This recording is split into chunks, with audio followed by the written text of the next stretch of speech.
It feels as though every time I do an update on the market, it's the same news. Prices are still climbing, rates are at an all-time low, and bidding wars are going on everywhere. Well, in today's video, there's an interesting statistic that may be pointing to a change in the market. So if you're looking to buy, sell, or invest now or in the near future, this video is 100% for you. Now let's go.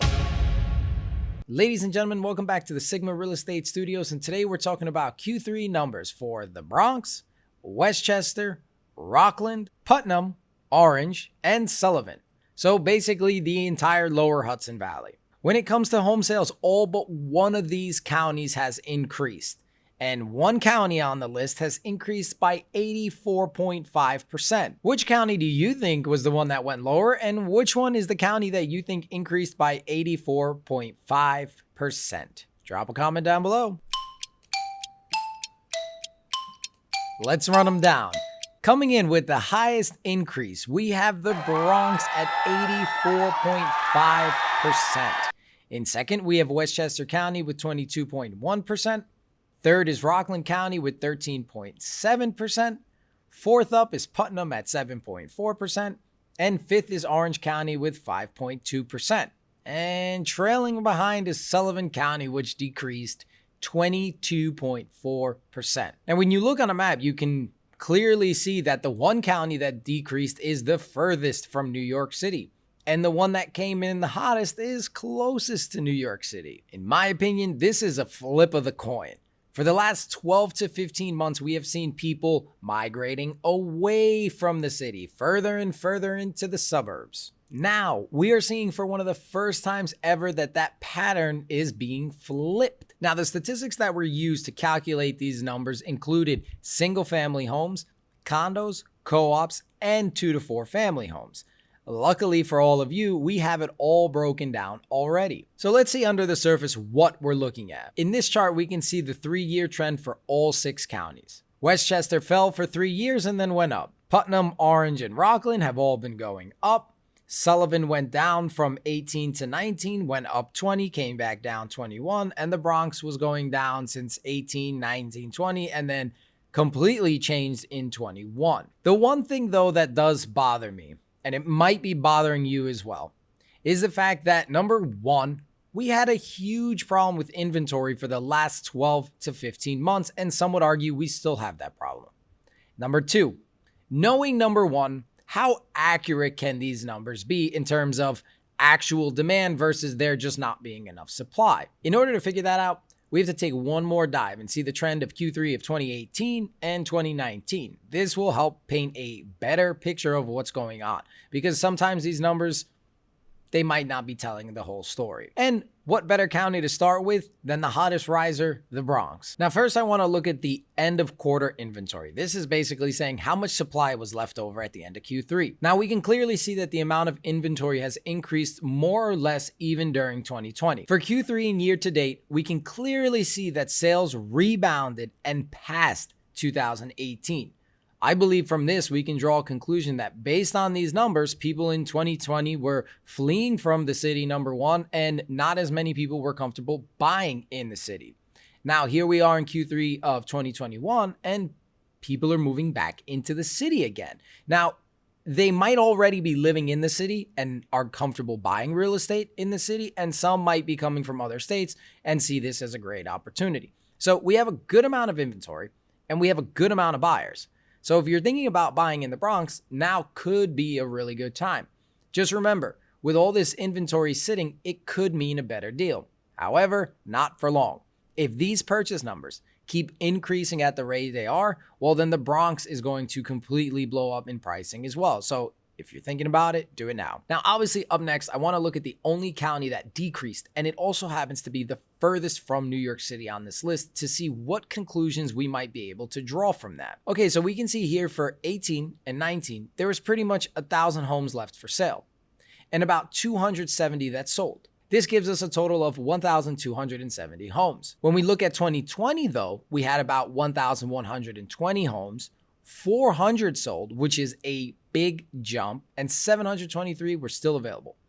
Now in 2021, we have about 935 total homes, with 307 being sold and 628 remaining. With sales dropping and inventory sitting, my conclusion here is that buyers are not seeing the value in a lot of the properties that are listed right now. This can 100% be due to the proximity of the city commute to Sullivan County. Now, the buyers who have to commute may not see the value anymore, especially when we look at prices and we see that they've gone up by $50,000. So some buyers before might have said, hey, you know what?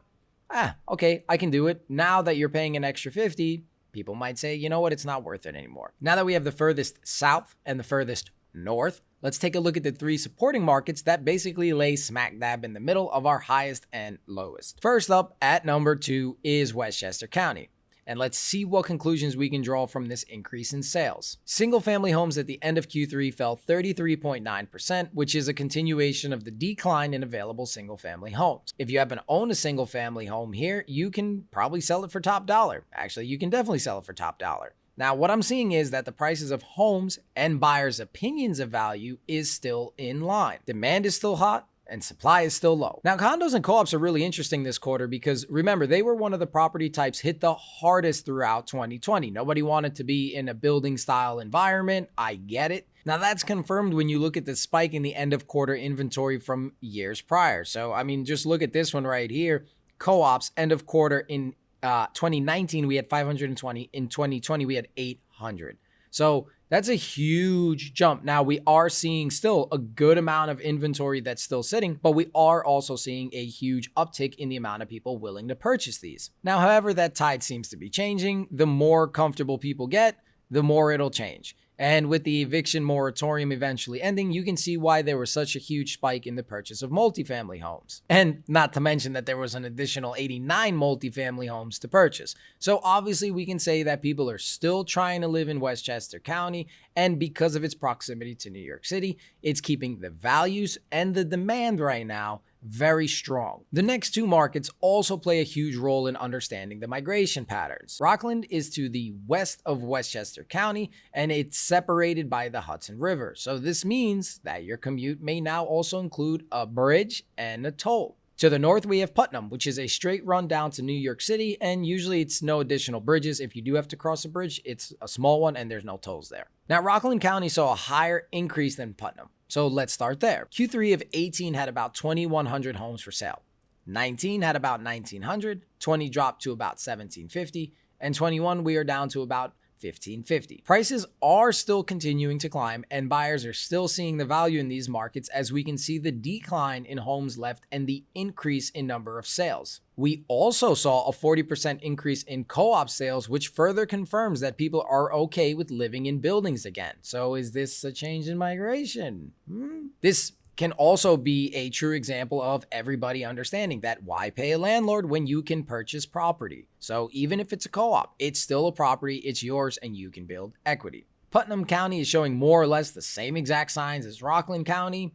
Inventory is dropping, sales are rising, and so prices seem to be in line with what buyers are willing to pay. So this just leaves one last market that is still close to the city, but may require an extra bridge or two, depending exactly where you are to get there. I grew up in Orange County, and I used to commute to Queens and could do it in about an hour and a half. Orange County is basically telling the same exact story with one exception, and that is that the sales have dropped. Not by much, only by 1%, which is very close to say why. We are seeing less and less homes hitting the market, and we are seeing more of them being purchased. So what did we learn from looking at all these numbers? I can say with comfort at the moment that people are okay with buying condos and co-ops once again. And I can also say with comfort that people are okay with purchasing in the cities again. Anything really past those 2 points, I believe, is pure speculation, and based on all of these numbers, you could draw your own conclusions. Drop a comment down below with your aha moment or with your 2 cents. I'd love to see, especially with numbers, because you can look at numbers, two people can look at numbers and develop two different theories and have numbers to support those theories.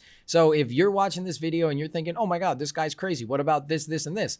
I'd love to see it, because I'm always looking for additional ways and perspectives to look at these numbers. If you made it this far, it's because you're like me and you love numbers and statistics. And as a bonus, here's a video on the top 5 tips I have for home buyers right now. But before you go, you know the drill.